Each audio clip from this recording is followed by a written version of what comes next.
My name is Everett, and I'm going to run 100K.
Man, this is gonna hurt. So, this is Eric. Eric ran the Moab 240 in 2022, October, right? Yep. And you did it in 4 days? Yeah, just over. Just over 4 days. Yeah, a little closer to 5. God, sounds horrible. So tell us more about the Moab 240 and any memorable moments that you might have had during that experience. Yeah, Moab is part of the Destination Trail Race series. So there are 3 races. The Tahoe 200, which is now in June. The Bigfoot in August, and then Moab in October. And Moab is the desert race, so a majority of it is dirt road and slick rock, but it does also traverse 2 different mountain ranges. Okay. So you start down in Moab near Arches National Park and actually head up along the river. Okay. And you end up coming up and around through Indian Creek, which makes for a very exposed first couple days, really, days 1 In and the 2. heat, right? Pretty hot, yeah. So historically, Moab hasn't been too bad in October, but the last few years, they've had some pretty warm years. So this year it was up to 90 in some in the kind of the heat of the day in the desert, which is, coming from Wyoming, not something we're really prepared for at that point in the year. So super hot and exposed for the first 2 days, and then you climb Shea Mountain, which is it's a 20-mile segment. It's almost all up. There's some down coming out of the aid station, and then you actually top out in the mountain and lose quite a bit of gain down a dirt road, and then gain it back when you get to the aid station. And then you're kind of back on flat. You come down from Shea Mountain, go down through Dry Valley, and you kind of cross the desert once more, cross the highway, and then climb up into the La Salle Mountains. And in La Salle's, you're getting up to 10,000 feet about. Wow. Starting from where? What's the lowest elevation? In the 5s. Okay. Yeah. That's a lot of climbing. Yeah. So, I mean, coming from Wyoming, the altitude, not a big deal, but the gain is a big deal, especially that late in the race. So you start making that big climb right around mile 170. Ooh, man. So, just when you're kind of already fried. What is the total gain over the course of the 240 it's miles? It's about 29,000, okay. Which spread out over 240 miles is actually not that bad, but the reality of it is a majority of it is in condensed segments. Sure. And so I wouldn't consider it a super difficult course in terms of climbing, but the placement of the climbs is hard, right? So Shea Mountain being like a pretty solid, really prolonged climb after you spent 2 days kind of getting fried, and then again the La Salle is really right towards the end. I mean, you're climbing, all the way from about 170 through mile 200. Oh. And then kind of pounding down back to the town of Moab on slick rock when everything is nice and tender. Yeah. So it's, you know, as far as 200s go, it's not a bad 200 for a first one. I think course-wise, that extra 40 miles is, you feel it. People say that Moab is a 200-mile race with a 40-mile finish, and it definitely feels that way. But yeah, it's an adventure. You get kind of a little bit of everything. You know, you could go from 90 degrees to snow in the mountains. Yeah. But yeah, I don't know. Even though it was long, it also goes by quickly. Okay. I mean, I think memory-wise, I don't know. I actually really enjoyed the climbs. I did a lot of climbing and training because I had kind of a condensed training period. So just that's kind of the best thing you can do to just like get your legs really strong, even if it's not a super hilly race. So I love the climb of Shea. I did it in the dark by myself, and it was actually great. Was it scary at all? In Not, the dark? not really. I've done a lot of. Is there a lot of wildlife out there? There can be. Like mountain lions and stuff? Yeah, so people have seen mountain lions on course, Yeah. especially up in the Salls. Okay. But I didn't encounter much. I mean, you know, it's one of those areas where you feel like there's probably things watching you, but I didn't really run into anything. And I mean, part of kind of dealing with those races is like compartmentalizing any kind of fear or anxiety you have about anything, right? I mean, for me, what makes me more nervous is the long distances between aid stations. I mean, you could go 26 miles between aid. Okay. Wow. And Anything so, could happen in that period of time. Exactly. So it's like you don't want to end up, you know, out of calories or out of water, you know, 10 miles from aid, right? So I worry a lot more about that. I carry definitely more than some people just from that perspective.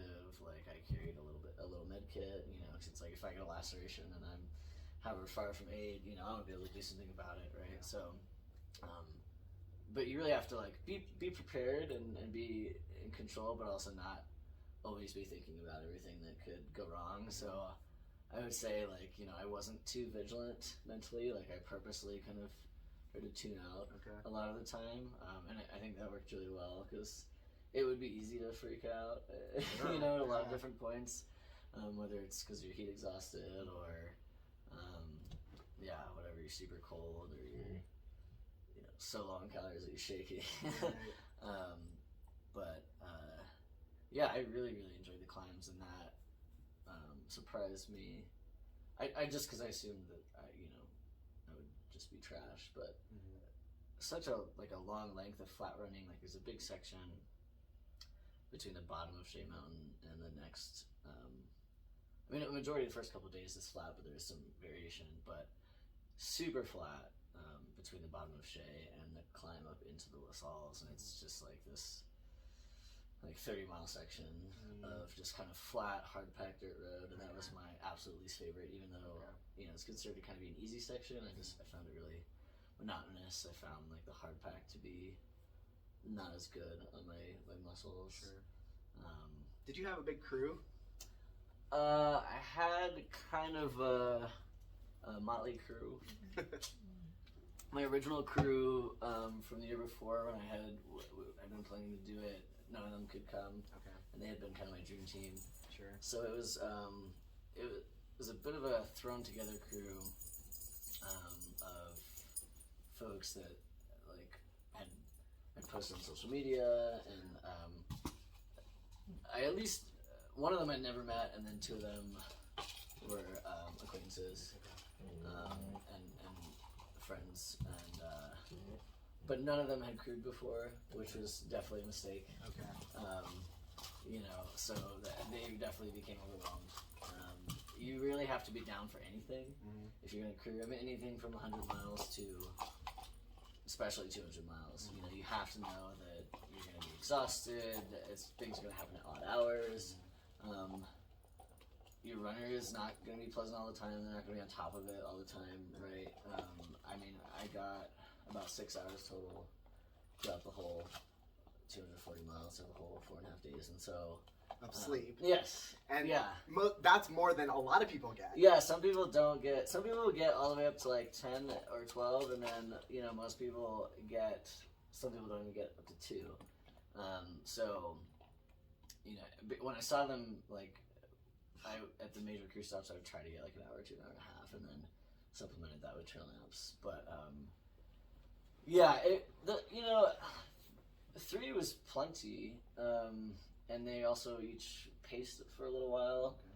Looking back, the pacing didn't really add anything for me, Okay. and I think I probably would actually push myself harder without pacers, because it's easy to relax when somebody's with you, and you know you kind of feel like you can start to feel sorry for yourself, and there's somebody to complain to, and so, and I've moved that direction in my like in 100 milers too. I tend to do them pacerless and often crewless now. It's simpler. Okay. So just like drop bags. Yeah, it can be really stressful to like think, is so and so going to be there? Are they going to have what I need? And the reality is, yeah, in a race like Moab and in most ultras, there's plenty of opportunities for drop bags. You already have to carry a certain amount of gear anyway. In a 200, there's mandatory gear. So, you know, I mean, the biggest thing for drop bags is if there's nutrition you prefer, things like sock changes, clothing layers. But yeah, crew is really important, and I think, you know, in a race like Moab, the best thing about it was being able to sleep in a vehicle wherever I was. When I would meet them, which was, you know, you can have your stuff. It's a little bit warmer sometimes. They are designated sleep stations, but they're in specific places. Right, and there's a bunch of people in them. Yeah, and so oftentimes people complain that they're quite loud because they are, you know, embedded within an aid station, right? And so people are up at all hours of the night and things like that. So it was definitely valuable, but I unfortunately, you know, I would have loved to have. It's important to have people that are experienced. Sure. At least one person, right? You know, at least like a crew lead that understands what they're getting into. Okay. Because you don't want people to get overwhelmed in a situation like that, and then. Yeah, because you don't want to feel responsible. Yeah, for you don't. You want them to. You don't need any extra stress. Yeah. And you know, yeah. So. Okay. But people do it both ways. There are people that go completely crewless, and then a lot of people that haven't. Okay. So like, how did you train for something like that? You said it was kind of a condensed training. Yeah, for me it was just because I ended up having surgery that March, and so I wasn't able to run until June. Okay. I had been training up till that surgery, so that I had a good base, and I kind of maintained a certain base throughout the year, and then because it was shortened afterwards, I really focused again on climbing and just trying to get higher quality mileage than quantity. Okay. But the reality is, you know, for a race like that, you want to be experienced in quantity as well. So I've done a number of 100 milers beforehand. I definitely wouldn't recommend just hopping straight into the 200 mile distance. It's really just a different beast. Yeah. But, you know, and so each of those races that I did previously, like, I would learn something every time, right? And so that way, you know, that's one of the reasons. It's not that you can't complete a 200 miler if you've never done a 100, for example, but every time you do one of those races, you gain experience, you learn about your gear preferences and nutrition and what works for you. And so I definitely, you know, I think you just have a better outcome. Sure. I was probably as comfortable as I could have been given the race and given the distance because I knew how to take care of myself and my body. But yeah, I mean, the mileage is big, right? So everybody, you know, different things work for different people. For a race that long, I definitely am a proponent of back-to-back long runs, which, you know, that's kind of where I find that like marathon training is separated out from ultra-marathon training, right? Like typically for a marathon plan, you're going to have a long run on Saturday and then either nothing or maybe a short little shakeout on Sunday. Whereas in ultra marathon, you're gonna have long run Saturday, long run Sunday. You just know, so you're running on tired legs as well. Exactly, yeah. Because the reality is, like, if you just go run, you know, 50 or 60 miles in training run, for the most part, you're breaking your body down, right? Whereas, like, if you stay within that kind of 30-mile range for your long runs,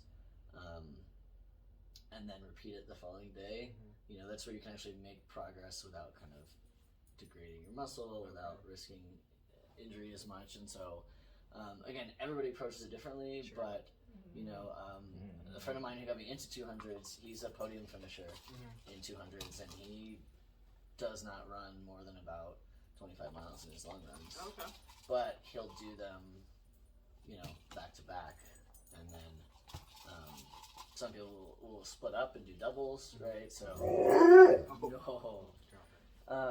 so whether that's 10 miles in the morning, 10 miles in the evening, things like that. So for me, like a peak weekend for a 100-miler might look like 30 miles Saturday, 25 Sunday. But for a 200, I also might throw in like a 10 or 15 that Friday, just to kind of push the day-to-day endurance a little bit more. But you need to be careful with that, right? Like, it's not just about going nuts with the distance. Well, sure, because then you've got the injury factor. Exactly. Right? So I usually take 2 rest days a week. Okay. One of those might turn into active recovery, like going for a light ski or a hike or something like that. You definitely don't want to underestimate cross training. So usually one of my mileage days in the week is cross training, whether that's swimming or again skiing or what have you, biking even. And different things work for different people. So some people really excel in low mileage, some people really excel in high mileage. All the high mileage runners that I know, though, it works until it doesn't, right? Okay. Until you get injured, and then you're kind of in that pattern, and you're never going to fix an injury by just running more or pushing through it. Right. We're not changing anything. So for me, I find that there's a balance where I don't really go over like 10 or 12 miles during the week. In terms of individual runs, I might do 4 to 6 Tuesday, Thursday, and then later in training might get up to 12 on a Wednesday, but keeping it fairly low and then really saving the weekend for those. But some people are successful with more consistent runs, so whether it's 10 miles each day or 7 miles each day, again, it really just depends. But you definitely want to know how your body responds to time on your feet. Right. And being able to understand what you need to do to take care of yourself. Right, and that gets me to nutrition strategy, right? Like that's the big piece that you really have to pay attention to on those longer races. Yeah, I'm still learning on that one. Yeah. Well, just it changes, right? Like what works changes. I mean, you could do one season on mini powdered donuts, and the next season you can't even look at them, right? So understanding, some people do better with protein, some people do better with more carbs and sugar. I know elite runners that swear by either. So it really is personal to you. There is not a one size fits all. The best runners I know are always tweaking it. I'm always tweaking it. I mean, I think the best advice in general, though, especially for longer races, is as much real food as possible. Gels are only going to get you so far. Liquids are only going to get you so far. It's just really hard to keep up that way. They're just not that calorie dense. And then I've heard that you should really eat the bulk of your real food kind of at the beginning of the race because your stomach can kind of go sour. It depends, right? You want to be careful with that too, because if you load up too heavy at the beginning, that might happen quicker. For a race like Moab, the pace is slow enough that I found that my stomach was able to accept real food pretty much the entire time. And actually, for me, sometimes it's the opposite. Like, I'm able to eat more as I go. I'm especially able to eat more at night when it's a little cooler, So during the day, I would focus more on things that are really easy, like potatoes, applesauce, some gels, but like calorie-dense gels, like Spring Energy makes gels that are actually just real food in gel form and not just like some synthetic sugar. Those are expensive. They are. That's the really unfortunate thing. It's because of the ingredients, but I completely agree. And the reality is, you can get the same nutrition from solid food, right? So applesauce or something. Yeah, I love applesauce when I'm running, but it is definitely not as calorie dense. So I use it more as a supplement, like ham a mile or two away from the aid station. I'm hungry and I need something, but when I get there, I'm gonna eat a hamburger. So. And I will say, when I first started running ultras, like I could barely get down to gel. It was just like the idea of eating when I was running was just, I couldn't really deal with it. Like I made me want to gag. I would just kind of get super low on calories, and it's not sustainable. It's sustainable maybe for something like a marathon or 50K, but beyond that, like it's really not. And so you have to train your stomach too. Like I just started trying to eat like denser and realer food. You know, it's like we're going from gels to granola bars to like, you know, all the way up to like literally during Moab I had a burrito in my vest and I could eat that like while I was going. Wow. Right? Like people put cheeseburgers in their pockets, like but the the more that you can get in your system, the better. It's more calorie dense.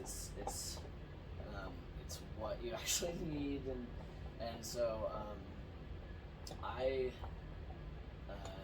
that was probably my biggest mistake in Moab, was just I knew that nutrition would be a challenge, but even then I still could have done a better job with it, just because the amount of calories that you need to keep consuming. You know, you have your base caloric intake, and then on top of, you're going 60 to 80 miles to 90 miles a day. So, it's not the kind of thing where, like at a 100-mile event, you might grab a couple things at the aid station, and then you're good to the next aid station. You can't do that. I mean, for one thing, the aid stations are 2 to 4 times further apart, and for another thing, you're just out there for so much longer. You tend to be moving slower, so just more exposure, more calories, and so that's like me. I would be moving so slow. Yeah, so I would do really well at one aid station, have a burrito and a grilled cheese and soup, and a hot chocolate and chips, and then not fuel well in between aid stations, or especially places where I slept. So I would show up and sleep around half. The problem is I would eat before I would sleep, and then I would wake up and not eat enough before I left, and then it just immediately bites you. But so, I mean, if I could change anything, it would 100% just be eating more. You're carrying more real food. I definitely fixed that later in the race. I ditched a lot of my, because even though you know what works for you in shorter, shorter runs and things like that, like you have to go with, they say never try something new during a race, but the reality is you should go with what you're craving, because that's what your body needs. Sure. So, later on I started carrying multiple peanut butter and jelly sandwiches cut in half. So instead of a gel, I'm having probably 4 times the calories each time I'm eating, and that worked for me really well. And then you might get somewhere else and it's like, I'm gonna take some pancakes and bacon with me. I wish I'd been more open to just taking as much real food as possible.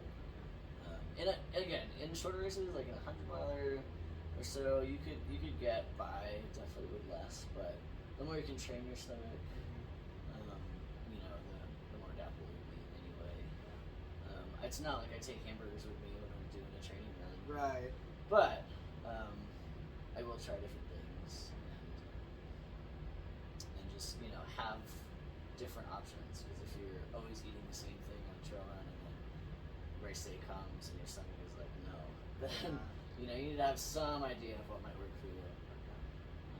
But yeah, it is so different for everybody. Sure. But just be willing to be adaptable to it, and be willing to try new things. I wouldn't have a chili dog for the first time in the middle of a race, but I remember my second ever 100-miler, and I'd never had ramen during a race, but it had been really hot. I was dehydrated. I was low on electrolytes.